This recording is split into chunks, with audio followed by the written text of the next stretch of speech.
Hi guys, இனி நம்ம movie ரிவ்யூவில் த ஃபாரஸ்ட் படத்தோடைய ரிவ்யூ தான் பார்க்க போகிறோம். இந்த படம் தேட்டர்ஸில் தமிழில் அவைலபிளாக இருக்குது. மறக்காம செக் அவுட் பண்ணி பாருங்கள். இந்த படத்தில் ஆண்ட்ரி அவங்க கதாநாயகன் நடிச்சிருக்காங்க. இது ஒரு சர்வையல் மூவியாக வெளிவந்திருக்கு. இந்த படத்துடைய கதையை பார்த்துடலாம். படத்துடைய ஹீரோயினி ஆண்ட்ரியா ஒரு ப்ராஜெக்ட் பண்ணுறதுக்காக காட்டுக்குள்ளே போகிறாங்க.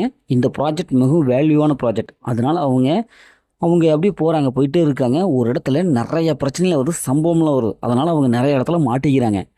அதுக்கப்புறம் அதுலேருந்து எப்படி தப்பிக்கிறாங்க, அவங்க எதிர்கொண்ட பிரச்சனைலாம் என்ன, அவங்க கடைசியில் உயிரோடு இருந்தாங்களா இல்லையா, இறுதியில் என்னாச்சு அப்படிங்கிறதான் இந்த படத்துடைய கதை.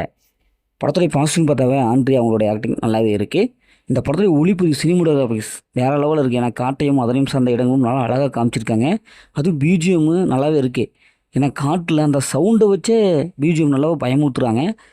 ஏதாவது ஒரு மிருகம் வருதுன்னா அந்த சவுண்டு நம்மளை பயமுறுத்தி. படத்துடைய ஒளிப்பதிவு நம்ம காட்டுக்குள்ளார இருக்கிற மாதிரியே காமிச்சிருக்காங்க. அந்தளவுக்கு சூப்பரான ஒரு விஷுவல் எஃபெக்டை கொடுத்துருக்காங்க. ஆண்ட்ரியா ஒரு கட்டத்தில் ஒரு காட்டு அறக்கர்கள்கிட்ட மாட்டிக்குவாங்க, அதுலேருந்து தப்பிப்பாங்க. அது நல்லாவே இருக்குது. அவங்களுடைய ஆக்டிங் நல்லாவே இருக்குது. ஏன்னா ஒரு இடத்துல பயமாக இருக்கிற மாதிரி ஆக்டிங் பண்ணுறது நல்லாவே இருக்குது. அதுமாதிரி ஜாலியாக இருக்கிற மாதிரி இப்படி எல்லா ஏங்கிலும் சூப்பரான ஒரு ஆக்டிங் பர்ஃபார்மன்ஸ் கொடுத்துருக்காங்க. அவங்களுக்கு அது செட் ஆகுது. அதே படத்தில் நடிச்ச எல்லாமே நல்லா பர்ஃபார்ம் பண்ணியிருக்காங்க. இந்த படத்தில் அதிகமாக கேரக்டரில் ஆண்ட்ரியா மட்டும்தான் ஒரு காட்டுக்குள்ளே என்னெல்லாம் பண்ணுறாங்க அப்படிங்கிறது மட்டும் காமிச்சிருக்காங்க. இந்த படத்துடைய மைனஸ்ன்னு பார்த்தாவே வழக்கம் போல் வர காடு தான், என்ன காட்டுக்குள்ளே போனால் என்ன ஆகும் அப்படிங்கிற மாதிரி அந்த சீன் தான் இவங்க எடுத்திருக்காங்க. எந்த ஒரு ட்விஸ்ட் அண்ட் இதில் இல்லை. அதனால் பழைய கதையாக இருக்குது.